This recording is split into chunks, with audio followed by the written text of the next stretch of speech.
Hello दोस्तों, नमस्कार। क्या हाल है? स्वागत है आपका खबर एचपी में। तो आइए नजर डालते हैं हिमाचल की तमाम मुख्य बड़ी खबरों पर। अगर इससे पहले आप वीडियो को लाइक नहीं किए हैं तो लाइक कर दीजिए और चैनल में नए हैं तो चैनल को सब्सक्राइब कर लीजिए। प्रदेश सरकार आगामी बजट में किसानों की आय बढ़ाने के लिए ला रही नई योजनाएं, सीएम सुक्खू का ऐलान। मुख्यमंत्री सुखविंदर सुक्खू ने शिमला के होटल पीटर हॉप में प्रदेश के दूध उत्पादकों के साथ संवाद किया। उन्होंने कहा कि सरकार कृषि को उद्योग के रूप में प्रोत्साहित कर रही है ताकि किसानों को सामर्थ्यवान एवं स्वावलंबी बनाया जा सके। उन्होंने कहा कि हमारा प्रदेश ग्रामीण अर्थव्यवस्था पर निर्भर है, जिसमें कृषि व दूध उत्पादन की महत्वपूर्ण भूमिका है। प्रदेश सरकार आगामी बजट में किसानों की आय बढ़ाने के लिए नई योजनाएं ला रही है ताकि पशुपालन और कृषि के बारे में समाज की सोच में सकारात्मक बदलाव आ सके। वहीं आगामी 2 वर्षों में राज्य सरकार के इन प्रयासों के सकारात्मक परिणाम सामने आएंगे। वहीं मुख्यमंत्री ने कहा कि प्राकृतिक खेती में किसानों का भविष्य है, जिसमें पशुपालन की भूमिका अहम है क्योंकि कृषि व दूध उत्पादन का सीधा आपसी संबंध है। उन्होंने कहा कि किसानों के हाथ में पैसा पहुंचे, इसके लिए नीतियों व नियमों में मूलभूत परिवर्तन किए जा रहे हैं। वहीं वर्तमान राज्य सरकार जन सहयोग से ग्रामीण अर्थव्यवस्था को मजबूत करने की दिशा में आगे बढ़ रही है और कृषि में क्रांतिकारी परिवर्तन के दृष्टिगत पशुपालन को विशेष रूप से बढ़ावा देने पर ध्यान केंद्रित किया जा रहा है। इसके साथ ही उन्होंने कहा कि दूध खरीद के मूल्य में 6 रुपये की बढ़ोतरी राज्य सरकार की ओर से पशुपालकों को निश्चित आय का आश्वासन है और इसमें दूध उत्पादन के लिए प्रोत्साहित होंगे। उन्होंने कहा कि सरकार दूध उत्पादकों को कर में रियायत देने पर भी विचार करेगी। इंटर डिस्ट्रिक्ट ट्रांसफर पॉलिसी करे बहाल, शिक्षक संगठनों ने सरकार से लगाई गुहार। प्रदेश में जिला कैडर की इंटर डिस्ट्रिक्ट ट्रांसफर पॉलिसी को बहाल करने की मांग फिर से उठने लगी है। शिक्षक संगठनों ने प्रदेश सरकार से जल्द इस पॉलिसी को लागू करने की मांग उठाई है। बता दें कि C&V शिक्षक संघ के प्रदेश अध्यक्ष दुर्गानंद शर्मा का कहना है कि इस पॉलिसी पर रोक लगने के बाद जिलों में शिक्षकों के तबादले पर भी रोक लगी है। इस कारण म्यूचुअल अंडरस्टैंडिंग से जो तो तबादले होते थे वे भी अब नहीं हो पा रहे हैं। वहीं इस साल का 5% कोटा जो शिक्षकों को मिलता था वो भी अब खत्म होने जा रहा है। ऐसे में प्रदेश सरकार जल्द इस मसले का हल निकालें। वहीं शास्त्रीय संस्कृत परिषद के अध्यक्ष मनोज सेल का कहना है कि इस पॉलिसी पर सरकार चुप्पी साधे हुए है। ऐसे में सरकार को चाहिए कि जल्द से जल्द इस पॉलिसी का समाधान निकालें, जिसमें यह तय हो कि जिला में तबादलों पर सीनियोरिटी किस आधार पर मिलनी चाहिए। वह गौर हो कि हिमाचल सरकार ने शिक्षा विभाग में जिला कैडर वाले शिक्षकों के लिए इंटर डिस्ट्रिक्ट ट्रांसफर पॉलिसी को स्थगित किया है। वह सरकार के आदेशों के अनुसार इसे अगले आदेशों तक कैप्ट इन अबेयंस रखा गया है। धन्यवाद सीएम साहब, दूध उत्पादकों ने दूध खरीद रेट को एक मुश्त 6 रुपये बढ़ाने पर जताया आभार। हिमाचल प्रदेश के दूध उत्पादकों के साथ संवाद के दौरान विभिन्न दूध सहकारी सभाओं के प्रतिनिधियों ने दूध के खरीद मूल्य एक मुश्त 6 रुपये बढ़ाने के लिए मुख्यमंत्री ठाकुर सुखविंदर सिंह सुक्खू का आभार व्यक्त किया। बता दें कि जिला कांगड़ा के पालमपुर क्षेत्र के अनिल कुमार ने कहा कि वह वर्ष से 1995 से दूध सोसाइटी का संचालन कर रहे हैं और 30 वर्ष में दूध खरीद मूल्य केवल 18 रुपये बढ़ा, जबकि मुख्यमंत्री ने एक वर्ष में 6 रुपये बढ़ाकर प्रदेश के हजारों किसानों को लाभ पहुंचाया है। इसके साथ ही उन्होंने भेड़ और बकरी की मृत्यु पर मिलने वाले मुआवजे को बढ़ाकर 6,000 रुपये करने तथा गाय भैंस की मृत्यु पर मिलने वाले मुआवजे को बढ़ाकर 55,000 करने पर भी मुख्यमंत्री का आभार व्यक्त किया है। 4,000 SMC और कंप्यूटर शिक्षकों के भी होंगे तबादले, नीति बनाने में जुटी सरकार। हिमाचल प्रदेश के सरकारी स्कूलों में कार्यरत करीब 4,000 SMC और कंप्यूटर शिक्षकों के भी तबादले हो सकेंगे। सरकार दोनों श्रेणियों के शिक्षकों के तबादलों के लिए नीति बनाने में जुट गई है। कई सालों से प्रदेश के दुर्गम और दूर दराज के क्षेत्रों में ये शिक्षक सेवाएं दे रहे हैं। वह अधिकारियों की माने तो बजट भाषण में मुख्यमंत्री घोषणा कर सकते हैं। वहीं SMC और कंप्यूटर शिक्षकों की मांगों को हल करने के लिए सरकार ने शिक्षा मंत्री रोहित ठाकुर की अध्यक्षता में कैबिनेट सब कमेटी का गठन किया है। हिमाचल में महिलाओं को 1,500 रुपये, युवाओं को रोजगार की आस।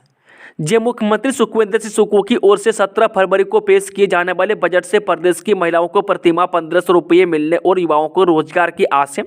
वह प्रदेश में अभी सिर्फ स्पीति की महिलाओं को 1,500 रुपये की सम्मान राशि दी गई है। वह अन्य जिलों में इस योजना को शुरू करने का इंतजार है। वह बता दें कि बीते दिनों कांग्रेस हाईकमान भी लोकसभा चुनाव से पहले महिलाओं को यह धनराशि देने का निर्देश जारी कर चुका है। ऐसे में उम्मीद है कि मुख्यमंत्री अपने बजट भाषण में महिलाओं के लिए बड़ी घोषणा करेंगे। उधर कर्मचारी भर्ती आयोग हमीरपुर के माध्यम से भर्तियां शुरू होने का बेरोजगारों को इंतजार है। वह कांग्रेस ने विधानसभा चुनाव के दौरान गारंटी देते हुए महिलाओं को हर महीने 1,500 रुपये की सुनिश्चित आय देने की बात कही थी। वह सरकार बनने के बाद स्पीति से इस योजना को शुरू किया गया है। में स्पीति घाटी की 286 बौद्ध भिक्षुनियों समेत 480 महिलाओं को 1500 रुपये की मासिक प्रोत्साहन राशि दी जा रही है। में प्रदेश की 2,31,000 महिलाओं को इस योजना के तहत पात्र पाया गया है। में अनुसूचित जाति, अन्य पिछड़ा वर्ग, अल्पसंख्यक एवं विशेष रूप से सक्षम का सशक्तिकरण विभाग के माध्यम से यह राशि दी जानी है। 2258 परीक्षा केंद्रों पर 2.25 लाख परीक्षार्थी देंगे वार्षिक परीक्षाएं। हिमाचल प्रदेश स्कूल शिक्षा बोर्ड प्रदेश भर में 2258 परीक्षा केंद्रों में 10वीं और 12वीं कक्षा के वार्षिक परीक्षाएं आयोजित करेगा। इस दौरान अभी तक बोर्ड प्रबंधन के पास पंजीकृत विद्यार्थियों में 10वीं में करीब 95,000 जबकि 12वीं कक्षा में 80,000 के लगभग विद्यार्थी पंजीकृत हो चुके हैं। अभी भी कई स्कूलों से आवेदन पहुंच रहे हैं। हिमाचल प्रदेश स्कूल शिक्षा की 10वीं और 12वीं कक्षा की नियमित और SOS परीक्षार्थियों ने वार्षिक परीक्षाएं 1 मार्च से शुरू होंगी। इस परीक्षाओं की तैयारियों के लिए बोर्ड प्रबंधन जुटा है। वहीं परीक्षाओं के सफल आयोजन के लिए बोर्ड की ओर से प्रदेश भर में करीब 2258 परीक्षा केंद्र बनाए गए हैं। NIT के छात्र के स्वचालित ऑक्सीजन सिलेंडर ट्रॉली का पेटेंट मंजूर। जी, अस्पतालों में अब ऑक्सीजन सिलेंडर ढोने की जरूरत नहीं रहेगी। बता दें कि NIT हमीरपुर के इलेक्ट्रिकल विभाग के छात्र रजत अनंत ने अपने इंजीनियर भाई मोहित के साथ मिलकर साल 2021 में स्वचालित ऑक्सीजन सिलेंडर ट्रॉली का प्रोटोटाइप तैयार किया था। वह अब इस प्रोटोटाइप के विकसित मॉडल को पेटेंट कार्यालय से मंजूरी मिली है। इस आधुनिक ट्रॉली को IO2 नाम दिया गया है। इस प्रोटोटाइप को रजत ने इलेक्ट्रिकल विभाग के प्रोफेसर RK जरियाल व मैकेनिकल विभाग के प्रोफेसर राजेश शर्मा और RK सूद के मार्गदर्शन में विकसित किया है। मैं रजत साल 2022 में NIT से बीटेक कर पास आउट हो गए। मैं साल 2021 में इस प्रोटोटाइप को बनाया गया। मैं उस वक्त जिला प्रशासन हमीरपुर ने इस कार्य में सहयोग किया था। महंगाई से राहत, राजधानी में घटे तेल, रिफाइंड और जीरे के रेट। जी, महंगाई के बीच रसोई घर में तड़का लगाना फिलहाल सस्ता हो गया है। राजधानी में सरसों तेल, रिफाइंड और जीरे के दाम घट गए हैं। करीब 1 साल बाद इनके दामों में आई गिरावट से लोगों ने राहत की सांस ली है। मैं शहर की अनाज मंडी के कारोबारियों की माने तो सरसों तेल और जीरे के दाम पिछले करीब 1 साल के न्यूनतम स्तर पर आ गए हैं। मैं मिक्स गरम मसाला भी सस्ता हुआ है। मैं कारोबारियों के अनुसार जीरे की नई फसल आने के बाद इसकी आपूर्ति बढ़ी है। इससे दामों में गिरावट आई है। मैं पिछले साल रिटेल में 800 रुपये प्रति किलो तक बिकने वाला जीरा अब 500 रुपये प्रति किलो पहुंच गया है। वह पिछले एक महीने में ही इसके दाम 150 रुपये प्रति किलो तक घटे हैं। मैं कारोबारियों के अनुसार अब थोक में जीरा 400 से 450 रुपये प्रति किलो मिल रहा है। वह रिटेल में इसके दाम 500 से 520 रुपये प्रति किलो तक है। इसी तरह सरसों तेल के दाम भी रिटेल में 130 से 145 रुपये प्रति लीटर है। वह शहर की अनाज मंडी में पी मार्का ग्रेड 1 सरसों तेल अब रिटेल में 145 रुपये प्रति लीटर मिल रहा है। वह बीते महीने यह 160 रुपये प्रति लीटर बिक रहा था। CPRI शिमला में प्रशिक्षण ले सकेंगे देश के कृषि विश्वविद्यालयों के विद्यार्थी। केंद्रीय आलू अनुसंधान संस्थान में देश के प्रतिष्ठित कृषि विश्वविद्यालयों के छात्र प्रशिक्षण ले सकेंगे और शोध भी कर सकेंगे। में देश के बहुत से कृषि विश्वविद्यालयों में ऐसी सुविधाएं नहीं है जो CPRI शिमला के पास उपलब्ध है। में CPRI में शोध और प्रशिक्षण के लिए शोधार्थियों यहाँ उपलब्ध विश्व स्तरीय बायोटेक्नोलॉजी लैब और माइक्रोस्कोप का इस्तेमाल कर सकेंगे। वे विशेषज्ञ वैज्ञानिकों की भी सुविधा उपलब्ध करवाई जाएगी। बता दें कि कृषि अनुसंधान के क्षेत्र में भविष्य बनाने के इच्छुक देश के होनहार छात्रों को CPRI की इस पहल से लाभ मिलेगा। नीट के लिए पंजीकरण शुरू, ऑनलाइन आवेदन 9 मार्च तक। जी हाँ, नीट के लिए ऑनलाइन आवेदन प्रक्रिया शुरू हो गई है। वह नीट की ऑनलाइन आवेदन की अंतिम तिथि 9 मार्च है। वह आवेदन करने वाले अभ्यर्थी का दाखिले के समय 17 वर्ष का होना अनिवार्य है। वह ऑनलाइन आवेदन करते समय अभ्यर्थियों के पास mobile number, email, passport photograph, post card photograph, हस्ताक्षर, दाएं और बाएं हाथ के निशान और जाति से संबंधित प्रमाण पत्र का होना अनिवार्य है। वह नीट की देश भर में परीक्षा 5 मई को होगी। वह परीक्षा से कुछ दिन पहले एडमिट कार्ड जारी किए जाएंगे। वह नीट की परीक्षा के लिए देश भर में 534 परीक्षा केंद्र निर्धारित किए गए हैं। मुख्यमंत्री सुख आश्रय योजना के तहत बाल संरक्षण संस्थानों के 1084 आश्रितों को प्रदान किए 2 करोड़ 15 लाख रुपये। जी, मुख्यमंत्री सुख आश्रय योजना के तहत वर्तमान वित्तीय वर्ष के दौरान बाल संरक्षण संस्थानों के 1084 आश्रितों को 2 करोड़ 15 लाख रुपये, 37,000 रुपये तथा 2718 अनाथ बच्चों को 4,000 रुपये प्रतिमाह जेब खर्च के रूप में 4 करोड़ 34 लाख 88 हजार रुपये वितरित किए गए। इन संस्थानों के 1084 बच्चों को वस्त्र भत्ते के तहत 5 5,000 रुपये प्रति बच्चे की दर से 54,20,000 रुपये वितरित किए गए हैं। इन बच्चों को उत्सव भत्ते के रूप में 59,81,500 रुपये तथा पोषक आहार के लिए 32,52,000 रुपये वितरित किए गए। मैदानी स्थानों के मेधावी विद्यार्थियों को 30 लैपटॉप भी प्रदान किए गए। वहीं उच्च शिक्षा प्राप्त कर रहे 48 लाभार्थियों को 28,30,707 रुपये तथा व्यावसायिक प्रशिक्षण प्राप्त कर रहे 17 लाभार्थियों को 26,95,994 रुपये की वित्तीय सहायता प्रदान की गई है। इसके अतिरिक्त स्टार्टअप के लिए लाभार्थियों को 6 लाख रुपये प्रदान किए गए हैं। नई स्ट्रीट लाइटों से जगमगाएगा शिमला, लोगों को जल्द मिलेगी सुविधा, जाने नगर निगम का प्लान। शिमला जल्द ही नई स्ट्रीट लाइटों से जगमगाएगा। शहर के लिए नगर निगम द्वारा 700 नई स्ट्रीट लाइट और उनके रखरखाव के लिए टेंडर आमंत्रित किए गए हैं। इसके अलावा नगर निगम द्वारा शहर की सभी लाइटों की मरम्मत और उनके रखरखाव के लिए भी टेंडर आमंत्रित किए गए हैं। बता दें कि शहर में करीब 15,000 स्ट्रीट लाइट्स हैं। उनके रखरखाव का जिम्मा अब नई कंपनी को सौंपा जाएगा। में आगामी 5 वर्षों तक नई कंपनी सभी पुरानी व नई लगने वाली स्ट्रीट लाइटों की मरम्मत का कार्य करेगी। वह किसी भी स्ट्रीट लाइट के बंद होने या खराबी आने की स्थिति में कंपनी को इसे ठीक करना होगा। इसमें LED व हाई मास्ट लाइट होंगी। पेपर लीक मामले में मुख्य आरोपी उमा आजाद को कोर्ट ने 14 दिन की न्यायिक हिरासत में भेजा। भंग किए गए प्रदेश कर्मचारी चयन आयोग यानी कि HPSSC में पेपर लीक मामले में मुख्य आरोपी उमा आजाद को कोर्ट ने 14 दिन की न्यायिक हिरासत में भेज दिया है। इस मामले में अन्य आरोपी रवि कुमार और सोहन सिंह को 13 फरवरी यानी कि मंगलवार को कोर्ट में पेश किया जाएगा। बता दें कि सचिवालय क्लर्क की पोस्ट कोड 962 के पेपर लीक मामले में उमा आजाद, रवि कुमार और सोहन सिंह अभियुक्त नामजद चल रहे हैं। इससे पूर्व उमा आजाद को गुरुवार को इस मामले की एक FIR में कोर्ट ने जमानत दे दी थी। हालांकि उसे रिहा नहीं किया गया था। इसके बाद शुक्रवार को फिर से मामले की एक अन्य FIR में विजिलेंस ने उमा आजाद को फिर से पुलिस कस्टडी में ले लिया था। वह विजिलेंस टीम ने रविवार को फिर से उसे कोर्ट में पेश किया, जहां से उसे 14 दिन की न्यायिक हिरासत में भेजने के आदेश दिए गए। इसके अलावा इस मामले में आरोपी चल रहे रवि कुमार और सोहन सिंह को मंगलवार कोर्ट में पेश किया जाएगा। वहीं SP विजिलेंस राहुल नाथ ने उमा आजाद को 14 दिन की न्यायिक हिरासत में भेजे जाने की पुष्टि की है। बद्दी अग्निकांड में फैक्ट्री के अंदर मिले 2 और शव, 7 हुई मृतकों की संख्या।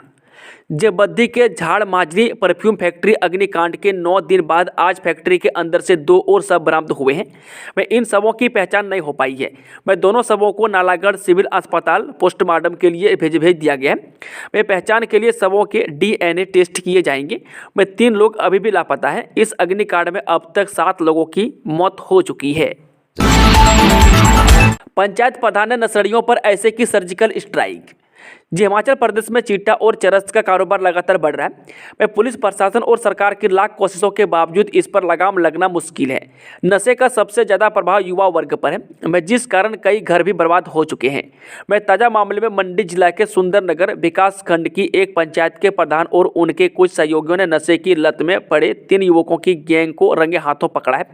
रंगे हाथों पकड़े गए इन तीनों युवकों का वीडियो भी सोशल मीडिया पर तेजी से वायरल हो रहा है।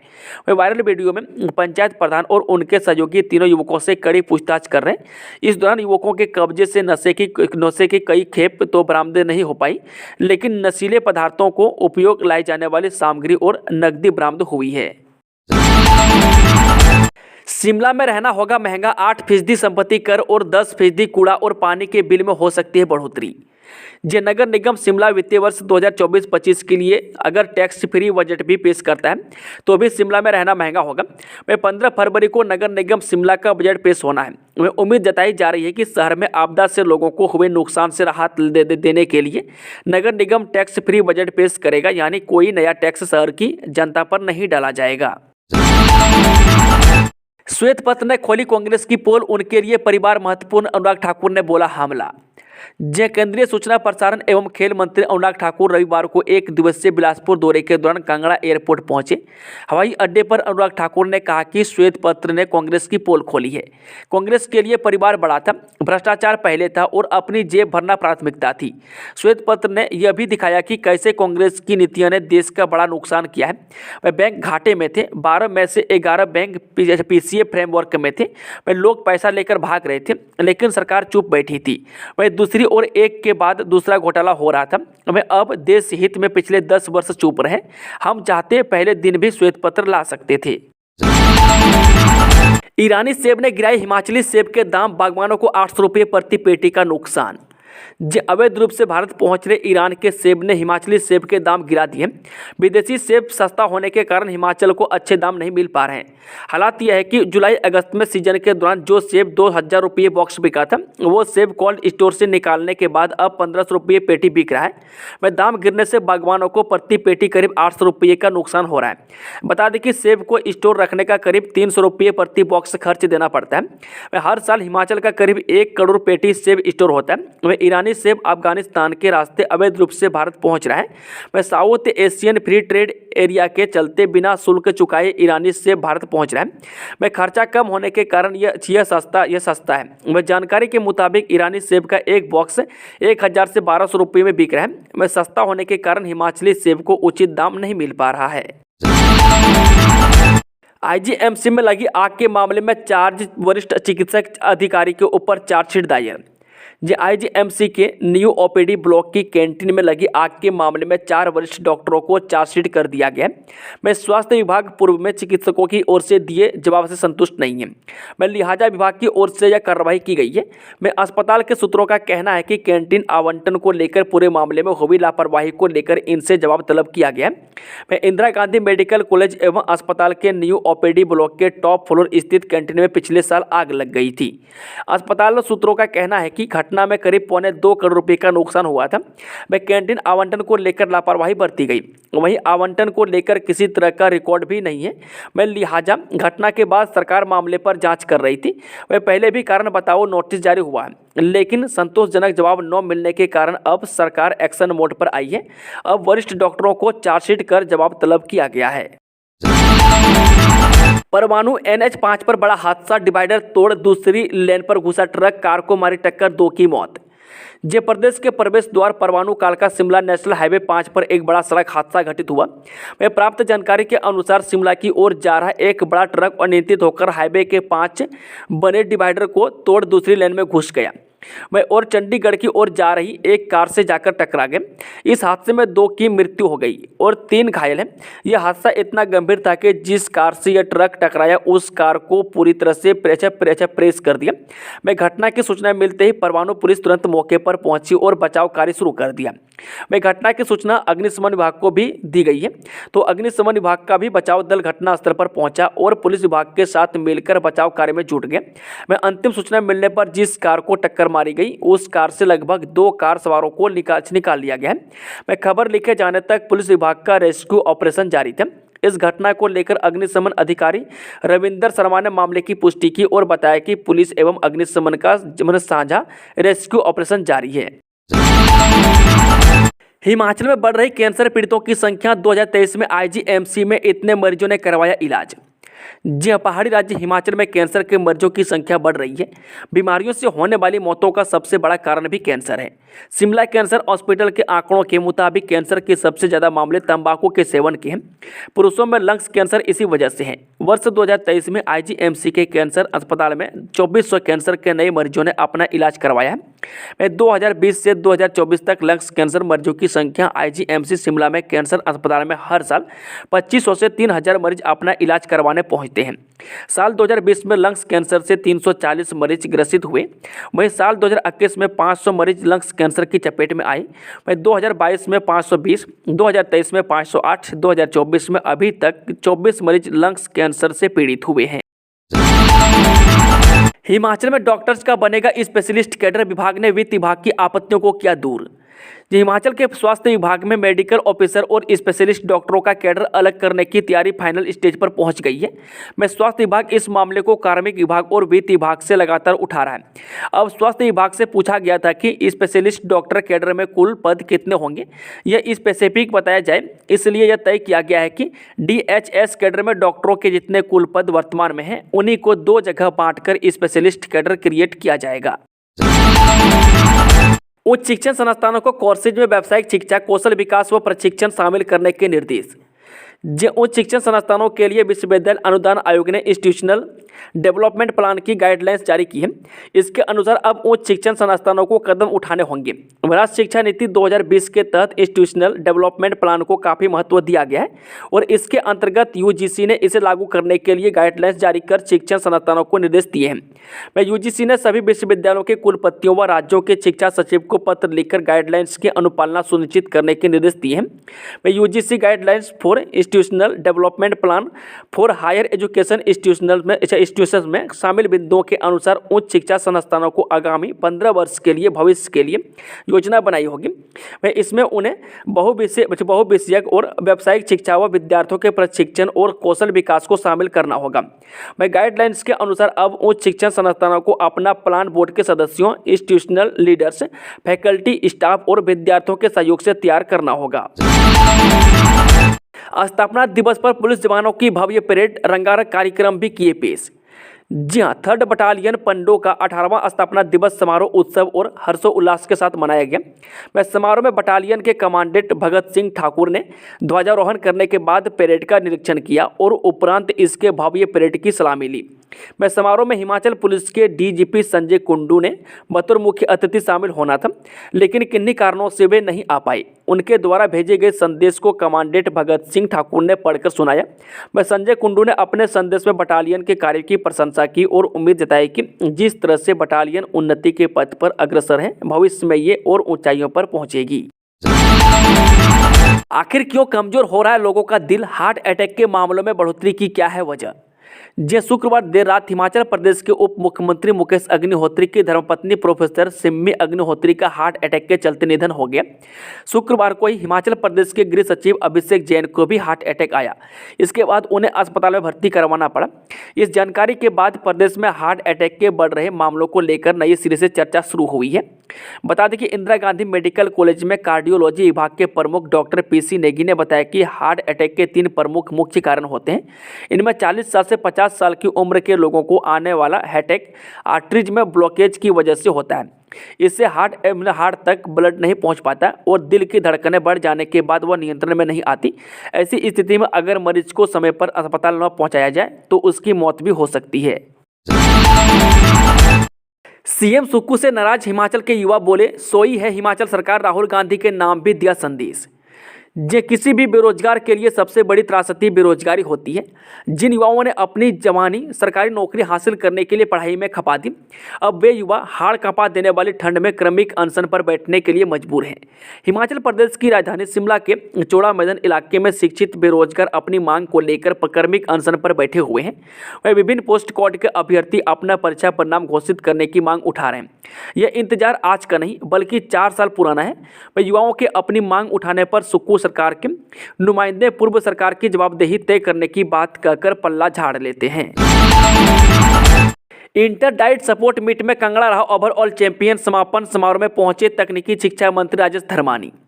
जी हाँ, 3 दिवसीय इंटर डाइट सपोर्ट मीट का समापन रविवार को विधिवत तरीके से हुआ। समापन समारोह के मुख्य अतिथि तकनीकी शिक्षा मंत्री राजेश धर्मानी रहे। रविवार को विभिन्न टीमों के बीच फाइनल मुकाबले खेले गए, जिसमें कबड्डी के फाइनल में सिरमौर की टीम ने मंडी की टीम को हराया और खिताब जीता। वहीं जिला कांगड़ा डाइट कांगड़ा और ओवरऑल चैंपियन बना है। प्रतियोगिता में प्रदेश के 11 जिलों से आए 320 प्रतिभागियों ने विभिन्न प्रतिस्पर्धा में भाग लिया। मुख्य अतिथि का आयोजन स्थल पर पहुंचने पर जोरदार स्वागत किया गया। इस दौरान उनके साथ कांगड़ा केंद्रीय सहकारी बैंक के अध्यक्ष कुलदीप पठानिया, जिला कांग्रेस अध्यक्ष सुमन भारती सहित कांग्रेसी नेता भी मौजूद रहे। 10 करोड़ से बनेगा एचपीयू का एलुमनाई भवन, जल्द शुरू होगा निर्माण कार्य। हिमाचल प्रदेश विश्वविद्यालय के एलुमनाई भवन का निर्माण कार्य अब जल्द ही शुरू हो जाएगा। दीक्षांत समारोह के दौरान इस भवन के निर्माण की घोषणा की गई थी और अब इसके लिए प्रक्रिया शुरू कर दी गई है। राष्ट्रीय अध्यक्ष जेपी नड्डा इस एलुमनाई भवन के लिए 25 लाख रुपये देने की घोषणा का वादा पूरा कर चुके हैं।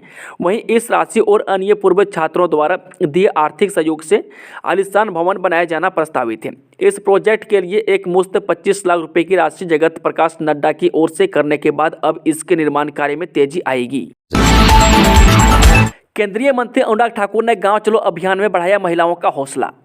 जी झडुंदा उपमंडल के बलसीना के खबड़ी देवी मंदिर में रविवार को केंद्रीय मंत्री अनुराग ठाकुर गांव चलो अभियान और महिला मंडलों को संबोधित करने पहुंचे।